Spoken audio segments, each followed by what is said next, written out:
似有一丝气息。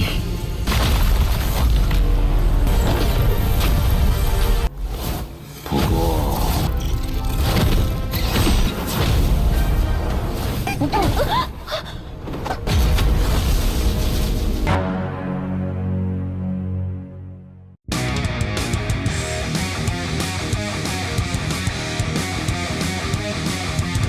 ，Halo guys, kembali lagi bersama Mimin di channel Nafilm. Bagaimana kabar kalian hari ini? Pasti semangat dong, apalagi semalam timnas kita menang, ditambah nungguin daging kurban ya kan? Dan pada video kali ini, Mimin hadir kembali untuk meneruskan alur cerita dari Babang Shihao dalam Perfect World episode terbaru, yaitu Perfect World episode 218. Yang mana pada Perfect World episode 218 ini menceritakan Shihao yang terjebak di dalam tambang kuno karena seperti dijebak oleh seseorang. Namun ternyata di tempat itu Shihao menemukan hal yang tak terduga. Dan seperti apa alur cerita selengkapnya, jangan lupa pencet tombol like dulu jika kalian suka, dan kita langsung saja masuk ke alur ceritanya.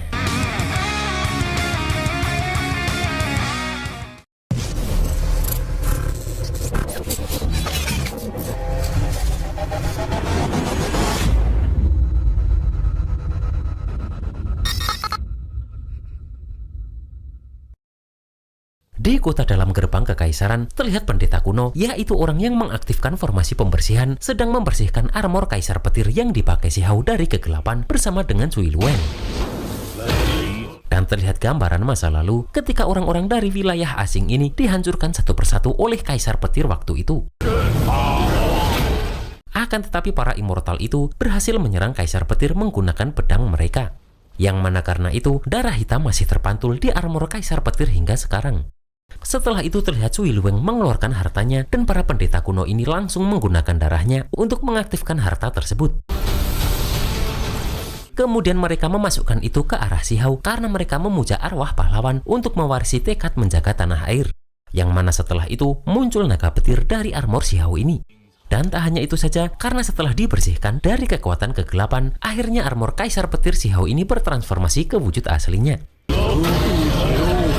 Dan menyadari masa depan Shihao menjanjikan, Cui Luwen pun memberikan Shihao sebuah kesempatan di langit tanpa batas. Yang mana dia langsung membuka formasi penghubung 5 bintang yang dapat menghubungkan 9 langit dan 10 bumi. Dan setelah itu, Cui Luwen meminta Shihao untuk masuk ke sana. Terlihat Shihao sangat berterima kasih atas bantuan semua senior ini. Dan setelah itu pun, Shihao langsung masuk ke tempat itu. Tak lama setelah itu, Shihao sampai di tempat yang bernama reruntuhan altar kenaikan immortal. Dan Shihao menyadari jika energi spiritual di langit tanpa batas begitu pekat, yang mana itu sangat berbeda dengan 3000 provinsi. Sementara di dalam altar tersebut pun terdapat banyak orang yang terjebak di sana dan berharap bisa keluar dari tempat ini. Terlihat seorang pemuda meminta semua orang tenang karena koin tembaga yang digunakan seorang untuk meramal sudah rusak dan tak pernah akurat. Terlihat seorang peramal yang bernama Petapa Koujiao, sang heavenly deity pengembara di tanah pengasingan ini sedang membaca ramalannya yang berisi jika garis unsur bumi bergerak dan akan ada perubahan besar unsur langit, yang mana tamu asing akan datang seperti bunga mekar bertemu Buddha. Terlihat peramal ini sedikit bingung karena ramalan ini muncul 2 kali berturut-turut. Tak lama setelah itu mereka dikejutkan dengan kedatangan Shihao. Dan peramal ini tak menyangka jika benar-benar ada tamu terhormat. Shihao pun langsung bertanya pada peramal itu apakah tempat ini yang dinamakan Akademi Tianzhen. Akan tetapi pemuda tersebut terlihat bingung karena dia tak tahu apa itu Akademi Tianzhen dan kapan didirikan. Dan peramal ini hanya pernah mendengar Akademi Immortal dan Akademi Suci saja. Kemudian peramal ini memberitahu Shihao jika ini adalah tempat pengasingan, yang mana karena mereka melakukan kesalahan sehingga dihukum di sini untuk menebus dosa. Dan jika mereka bisa memahami Dao, maka bisa bebas dari kesulitan. Namun Shihao merasa jika tempat ini jelas-jelas seperti kandang. Bahkan Shihao bertanya-tanya apa dosanya karena kemarin dia adalah yang menipu Shihao lebih dulu.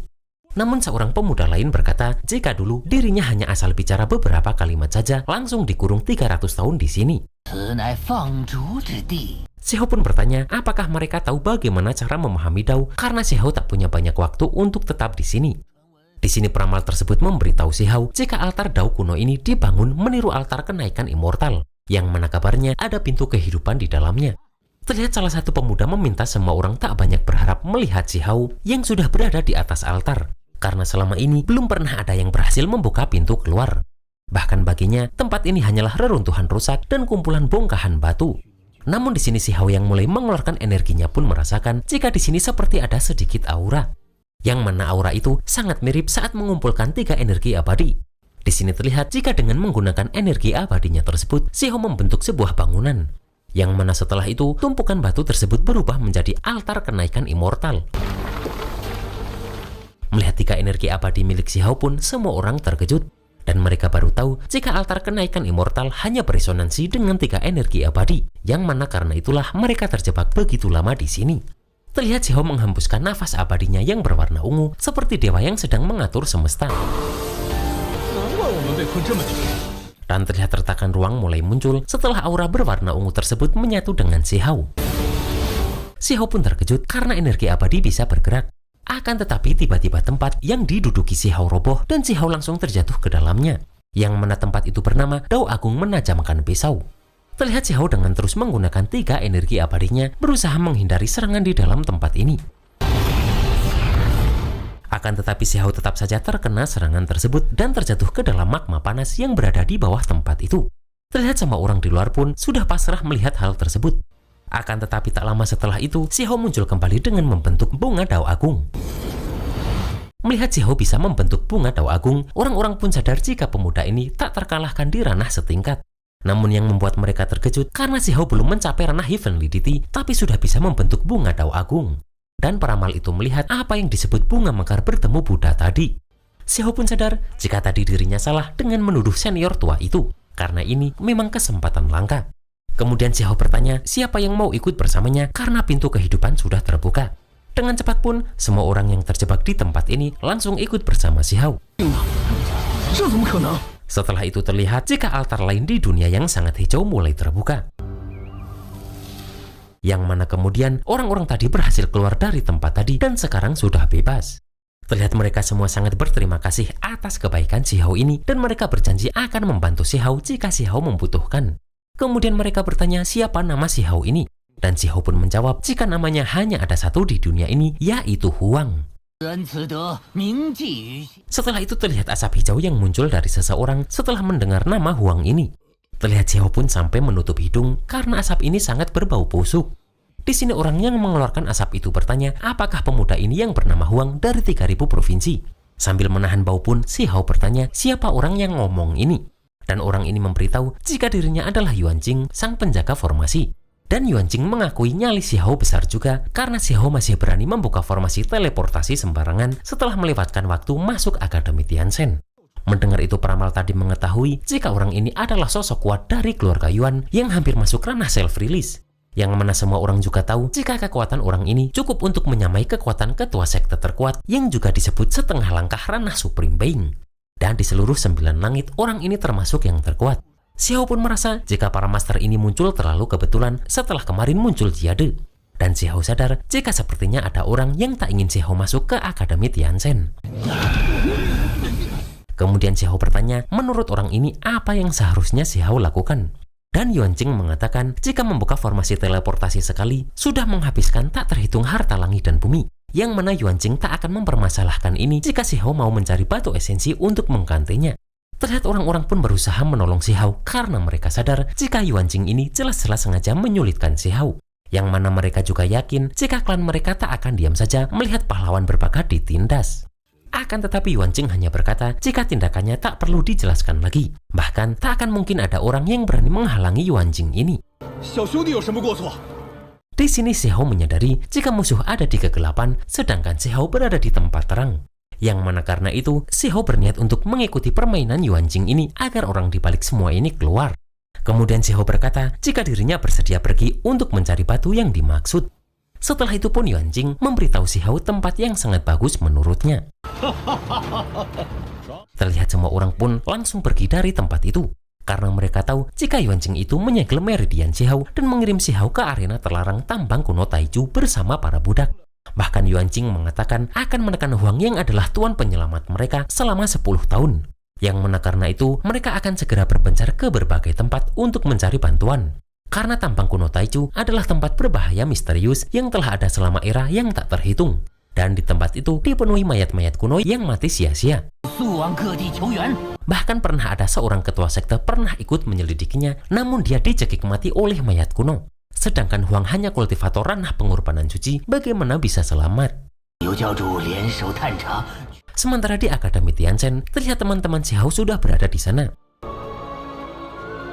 Tai Yinyu pun sangat cemas karena Xiahou masih belum datang ke tempat ini. Akan tetapi Cao Yuseng langsung mengajaknya masuk mendengar lonceng akademi sudah berbunyi. Sementara itu terlihat Xiahou sudah berada di tampang kuno Taichu bersama para budak itu. Dan Xiahou juga sadar jika untuk sementara waktu dirinya sulit melarikan diri karena meridiannya tersegel. Yang mana Xiahou harus mencari cara lain karena sudah tak sempat masuk akademi. Tak lama setelah itu muncul seseorang bernama Wang Nian, sang kepala tambang kuno di ranah Heavenly Deity yang berkata jika sekarang ini tambang kuno Taichu telah bangkit yang berarti kesempatan muncul. Dan Wang Nian memberikan kesempatan istimewa kepada mereka semua yang mana jika mereka berani turun ke lapisan dalam mencari batu kehidupan, maka tak hanya bisa dibebaskan dari belenggu, namun juga bisa menjadi pendamping keluarga Wang. 一时难以脱身。 Di sini semua orang pun tahu jika lapisan dalam adalah tempat kematian para ketua sekte. Dan mereka merasa jika Wang Nian kemungkinan besar mau menggunakan nyawa mereka untuk membuka jalan bagi keluarga Wang. Wang Nian pun melihat jika tampaknya tidak ada yang berani menerima kesempatan berharga ini. Akan tetapi Xiahou maju dan berkata jika dirinya lumayan tertarik. Setelah itu Wang Nian langsung mengeluarkan batu penguji jiwa ke arah Xiahou yang mana batu itu dapat menguji fondasi praktisi. Dan terlihat Wang Nian senang karena ada pemuda berbakat di tempat ini. Setelah itu Xiahou berjalan sendiri ke lapisan dalam dan Wang Nian memberitahu jika nona kesayangan klan mereka yaitu Nona Wangxi merupakan murid inti Akademi Tianchen yang mana saat ini dia sedang membutuhkan bantuan. Dan batu kehidupan di dalam tambang kuno Taichu ini dapat merebut keberuntungan langit dan bumi. Dan menurut Wang Nian, energi abadi Xiahou adalah barang terbaik untuk menjelajahi tambang karena energi abadi Xiahou satu sumber dengan kabut immortal tambang kuno. Setelah itu Wang Nian juga sudah mempersiapkan harta khusus untuk Xiahou agar Xiahou bisa kembali dengan kemenangan. Tak lama setelah itu terlihat Xiahou terjatuh lebih dalam. Dan karena merasa sudah masuk sarang harimau, maka Xiahou tak akan menyanyiakan tempat ini. Setelah itu pun Xiahou melihat mayat yang memakai pakaian mayat kuno Tianzhan atau jangkrik ilahi. Xiahou pun langsung mengeluarkan catatan primordial sejati dari diagram 10.000 roh melihat mayat itu menyerang. Setelah itu terlihat sisa-sisa prajurit abadi kuno ranah ketua sekte. Dan melihat lorong tambang yang dipenuhi mayat para praktisi terkuat, Xiahou pun tak tahu entah sudah ada berapa era mereka di sini. Dan Xiahou menyadari jika semakin dalam maka semakin berbahaya karena setiap mayat punya kecerdasan spiritual. Saat masuk pun Xiahou terjebak di jaring mayat laba-laba emas Taichu di ranah ketua sekte. Terlihat laba-laba itu terus menyerang dan Xiahou hanya bisa menghindar. Bahkan Xiahou sampai terpental jauh karena mencoba menahan serangan laba-laba tersebut. Xiahou pun sadar jika ada kekuatan misterius di tambang kuno yang mempengaruhi diagram 10.000 rohnya dan melemahkan kekuatan pertahanannya. Akan tetapi Xiahou mencium aroma yang bahkan lebih pekat dari obat ilahi. Karena ternyata Xiahou berada di kolam keabadian tambang kuno Taichu. Xiahou juga melihat obat keabadian yang mirip makhluk suci. Terlihat Xiahou berusaha menangkap makhluk itu, namun dengan mudahnya dia bisa menembus serangan Xiahou. Setelah itu pun Xiahou langsung menyentuh air di kolam itu. Yang mana Xiahou baru tahu jika ternyata semuanya adalah cangkang obat keabadian. Xiahou pun langsung membuat formasi pelindung di tempat ini dan langsung menyerap energi dari tempat ini. Yang mana terlihat jika energi dari kolam ini langsung masuk ke dalam meridian Xiahou. Bahkan di sini pun Xiahou merasakan kenyamanan. Sementara di Danau Bulan Perak, semua orang tahu jika Huang sudah 2 bulan terjebak di tambang kuno Taichu. Dan mereka merasa jika pasti tulangnya sudah menjadi debu. Bahkan tetua ketika sudah mencari selama setengah bulan, namun tidak ada hasilnya. Di sini terlihat murid Danau Bulan Perak berterima kasih kepada Yuan Jing karena sudah membantu langit tanpa batas menyingkirkan masalah ini. Dan Yuan Jing pun hanya meminta agar mereka memastikan klan Shi tidak bisa lagi menimbulkan keributan. Sementara Yue Chan yang selama ini seperti benci kepada Xiahou malah merasa hatinya tidak senang mengetahui Xiahou dalam bahaya besar. Tak lama setelah itu Jing Yi datang dan berkata jika dirinya bersedia menyatu dengan Yue Chan. Asalkan Yue Chan mau berjanji kepada Jing Yi membunuh Yuan Jing untuk membalaskan dendam Xiahou. Dengan cepat pun Yue Chan berusaha menyerang Jing Yi menggunakan pedangnya. Akan tetapi terlihat jika Jing Yi tak melakukan apapun. Dan melihat itu pun Yue Chan hanya berkata jika waktunya belum tiba. yang mana mereka berdua harus mencapai Supreme Being dulu baru mereka menyatu. Dan saat itu tak akan ada yang bisa melawan mereka berdua. Lagi pula sekalipun nanti menyatu, Jing Yi juga harus memutus obsesinya yang sia-sia itu terhadap Xiao. Sementara terlihat Yueling yang seorang jenius dari klan Badak Bulan beserta Chang Ming meminta Jin Hao dan teman-temannya berhenti berhayal. Karena mereka yakin jika Xiao sudah lama menjadi tumpukan tanah di tambang kuno. Terlihat Jin Hao marah karena Chang Ming ini menghina kakaknya. Yueling pun merasa Jin Hao belum layak karena dia bukan seorang Heavenly Deity. Akan tetapi menggunakan foniknya kemarin, Tai Yin Yu itu langsung menyerang Yueling ini. Yueling pun berkata, meskipun nanti Huang datang ke akademi dengan merangkak, mereka tetap akan menindas Huang ini. Akan tetapi Xi Yi juga datang karena merasa Yueling ini bicara sembarangan. Tak lama setelah itu muncullah Lu Tuo yang adalah murid inti Akademi Tianchen di ranah Heavenly Deity berkata, jika Huang dapat kembali dengan selamat, maka dirinya bersedia membimbing Huang sendiri dan membantu dia melihat kekurangannya. Dan mendengar itu Xi Yi tampak marah karena adiknya dihina. Akan tetapi tetua ketika muncul dan menghentikan mereka. Dan dia berkata, jika mulai hari ini, murid-murid boleh pergi ke tambang kuno Taiju untuk berlatih. Serta yang merasa tidak terima, maka dipersilahkan pergi dan mengasah diri dengan kematiannya sendiri. Yueling pun merasa tak takut ke tambang itu karena ada harta karun dari akademi, serta ini adalah kesempatan yang diberikan langit. Akan tetapi terlihat jika fonik kecil itu masih menghajarnya. Sementara Cao Yusung berharap Xiao bisa kembali dengan selamat. Dan pada Perfect World episode 219, terlihat semua murid akhirnya ke tambang kuno tadi, sedangkan Xiao terus menyerap energi dari kolam tadi. Yang mana karena itu Xiao terus menjadi kuat, bahkan dia berganti skin lagi saat kembali ke Akademi Tianchen.